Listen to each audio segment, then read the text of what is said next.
ಡಿ.ಕೆ. ಶಿವಕುಮಾರ್ ಅವರು ಕಂಡಿದ್ದಂತ ಕನಸು ನನಸಾಗ್ತಾ ಇದೆ. ಸದ್ಯ ಡಿ.ಕೆ. ಶಿವಕುಮಾರ್ ಅವರು ಕೂಡ ದೆಹಲಿಯಲ್ಲಿದ್ದಾರೆ. ಹೈಕಮಾಂಡ್ನ ಪ್ರಮುಖರನ್ನ ಭೇಟಿಯಾಗೋದಕ್ಕೆ ಅವರು ಚಿಂತನೆ ಮಾಡಿದ್ದಾರೆ. ಹೊಸ ಶಾಸಕಾಂಗ ಪಕ್ಷದ ನಾಯಕರ ಆಯ್ಕೆಯ ಹಿನ್ನೆಲೆಯಲ್ಲಿ ದೆಹಲಿಯಲ್ಲಿ ನಾಯಕರನ್ನ ಭೇಟಿ ಮಾಡ್ತಾರೆ. ತಮ್ಮ ಆಯ್ಕೆಗೆ ಕಾರಣೀಕರ್ತರಾದಂಥ ಹೈಕಮಾಂಡ್ನ ಪ್ರಮುಖರನ್ನ ಭೇಟಿಯಾಗ್ತಾರೆ. ಮಲ್ಲಿಕಾರ್ಜುನ್ ಖರ್ಗೆ ಅವರನ್ನ ಹಿಡಿದು ಎಲ್ಲರೂ ಕೂಡ ಯಾರೆಲ್ಲ ಅವೈಲೇಬಲ್ ಇದ್ದಾರೆ ಅವರನ್ನೆಲ್ಲ ಭೇಟಿಯಾಗುವಂಥ ಸಾಧ್ಯತೆ ಇದೆ. ರಾಹುಲ್ ಗಾಂಧಿ, ಪ್ರಿಯಾಂಕಾ ವಾದ್ರಾ, ಸೋನಿಯಾ ಗಾಂಧಿ ಎಲ್ಲರನ್ನೂ ಭೇಟಿಯಾಗುವಂಥ ಸಾಧ್ಯತೆ ಇದೆ.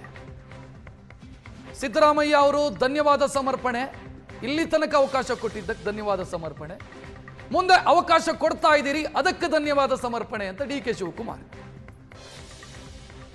ಹೆಚ್ಚಿನ ಡೀಟೇಲ್ ನೀಡೋದಕ್ಕೆ ದೆಹಲಿ ಪ್ರತಿನಿಧಿ ಮಂಜುನಾಥ್ ರೆಡ್ಡಿ ಇದ್ದಾರೆ. ಮಂಜುನಾಥ್, ಇವತ್ತು ಡಿ.ಕೆ. ಶಿವಕುಮಾರ್ ಪ್ಲಾನ್ ಏನು? ಯಾರ್ಯಾರನ್ನು ಭೇಟಿಯಾಗೋ ಸಾಧ್ಯತೆ ಇದೆ? ರಕ್ಷತ್, ಡಿ.ಕೆ. ಶಿವಕುಮಾರ್ ಅವರ ಏನು ಕನಸು ಕಾಣ್ತಾ ಇದ್ರು, ನಾನು CM ಆಗಬೇಕು ಅನ್ನುವಂತಹ ಆ ಕ್ಷಣಕ್ಕೆ ಬಂದು ಈಗ ನಿಂತಿರುವಂಥದ್ದು ಕರ್ನಾಟಕದ CM ಹುದ್ದೆ.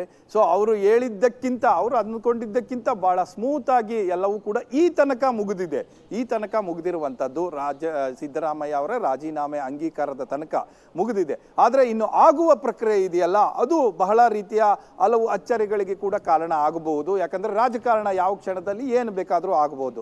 ಸೊ ಅಂಥ ಯಾವುದೇ ಅಚ್ಚರಿ ಅಂಶಗಳು ಅಲ್ಲಿ ಬರದ ರೀತಿಯಲ್ಲಿ ನೋಡ್ಕೋಬೇಕು ಅಂತ ಅಂದರೆ ಹೈಕಮಾಂಡು ಬಹಳ ಮುಖ್ಯವಾಗಿರುತ್ತೆ.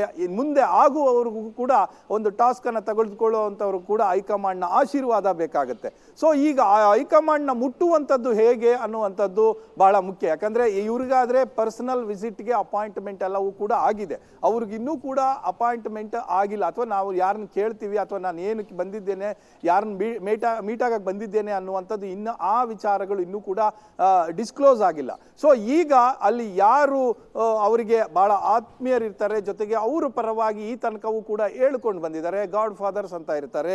ಮತ್ತೆ ಸಿಕ್ಕಿದರೆ ಯಾರು KC ವೇಣುಗೋಪಾಲ್ ಅವರು ಇರ್ಬೋದು, ಅಂಥವ್ರನ್ನ ಭೇಟಿ ಆಗುವಂಥದ್ದು, ಸುರ್ಜೇವಾಲಾ ಅವ್ರನ್ನ ಭೇಟಿ ಆಗುವಂಥದ್ದು. ಸೊ ಅದಕ್ಕೆ ಬೇಕಾದ ತಯಾರಿ ಮಾಡಬೇಕಾಗುತ್ತೆ. ಆ ಪೂರ್ವಭಾವಿ ತಯಾರಿಗೋಸ್ಕರ ಈ ಸಾರಿ ಬಂದಿದ್ದಾರೆ ಡಿ.ಕೆ. ಶಿವಕುಮಾರ್ ಅವರು ಅನ್ನುವಂಥದ್ದು. ಸೊ ಹಾಗಾಗಿ ನಾಯಕರನ್ನ ಯಾರನ್ನು ಭೇಟಿ ಆಗ್ತಾರೆ ಅವೆಲ್ಲವೂ ಕೂಡ ಅವರು ಬಹಳ ಗೌಪ್ಯವಾಗಿ ಇಡ್ತಾರೆ. ಅದರ ಜೊತೆಗೆ ಏನು ಆಗಬೇಕೋ ಅದಕ್ಕೆ ಒಂದು ಪೂರ್ವ ಸಿದ್ಧತೆಯನ್ನ ಮಾಡಿಕೊಳ್ಳುವಂಥದ್ದು ಡಿ.ಕೆ. ಶಿವಕುಮಾರ್ ಅವರು ಮೊದಲಿಂದಲೂ ಕೂಡ ಸಿದ್ಧಿಸಿಕೊಂಡು ಬಂದಿದ್ದಾರೆ. ಅದರಲ್ಲೂ ದೆಹಲಿಯಲ್ಲಿ ಕೂತಾಗಂತೂ ಒಂದು ಕ್ಷಣವೂ ಕೂಡ ಬಿಡುವಿಲ್ಲದೆ ಅವರಿಗೆ ಆಪ್ತರಾಗಿರುವವರನ್ನ, ಅವರ ಪರವಾಗಿ ಮಾತನಾಡುವವರ ಎಲ್ಲ ಹೈಕಮಾಂಡ್ ನಾಯಕರನ್ನ ಭೇಟಿ ಆಗ್ತಾನೆ ಇರ್ತಾರೆ. ರಕ್ಷತ್, ಥ್ಯಾಂಕ್ ಯು ಮಂಜುನಾಥ್ ಮಾಹಿತಿಗೆ.